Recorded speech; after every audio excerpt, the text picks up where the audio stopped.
Samantala, ito namang Department of Public Works and Highways DPWH handang magsagawa ng joint inspection kasama ang Senate Blue Ribbon Committee sa mga flood control project. Yan at iba pang mga balita tinutukan ni Bombo Isa Cotoner.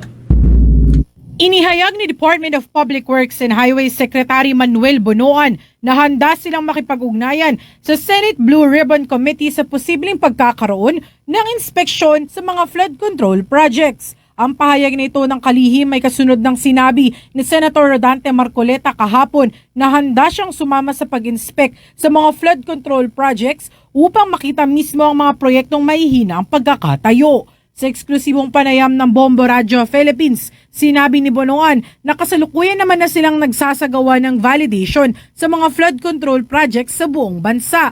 Ngunit kung nais sumama ng komite, bukas ang ahensya rito. Anya, kung may target din ang komite na unahing mga lugar, maaari rin itong puntahan agad.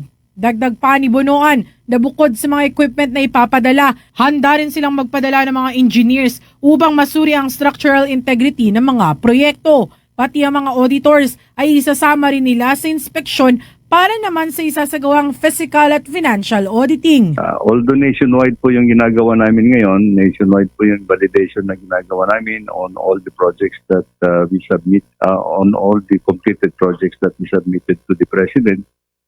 Kung saan po yung point of interest ng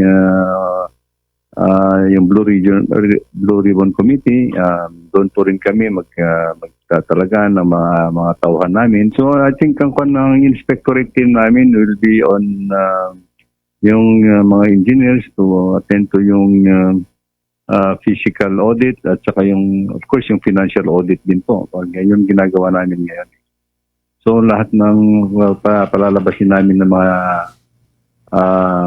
inspectorate, they will be composed of engineers and auditors po. Samantala, inihayag din ni Bonoan na nasa Kamara na ang desisyon kung i-reallocate pa ang 243 billion na pondo para sa mga flood control projects sa 2026 kasunod ng panawagan ni Senator Bam Aquino kahapon na repasuhin ito at ilaan sa mga mas nangangailangan lugar ng mga flood-prone areas. Ngunit pagtitiyak ng kalihim na ang lahat ng nakapailalim dito na mga proyekto ay mga prioridad na gawin ng ahensya at masusing sinuri ng Regional at Provincial Development Council. Kaya naman, hahayaan na ng kagawaran ng House of Representatives kung ano ang kanilang magiging desisyon sa naturang pondo. Nilinaw din ni Bonoan na sa budget na ilalaan kada probinsya, alam nila kung ano ang mga prioridad. Anya, ang 70% kasi ng pondo ay dapat inilalaan sa mga flood control projects at pagsasagawa ng mga national roads. At ang natitirang 30% nito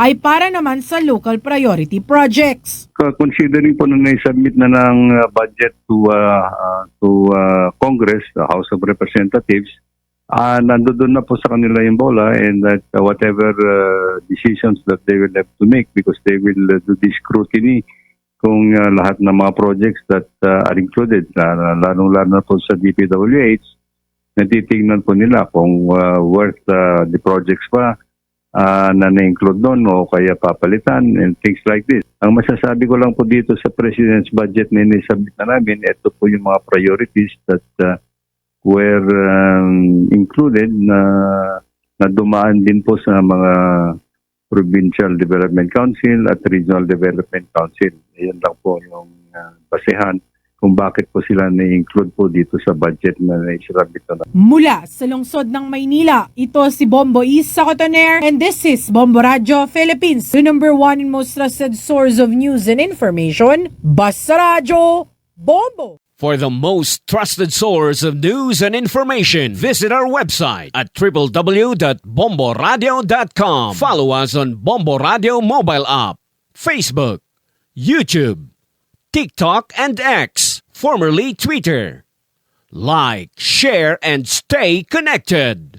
Anytime, anywhere.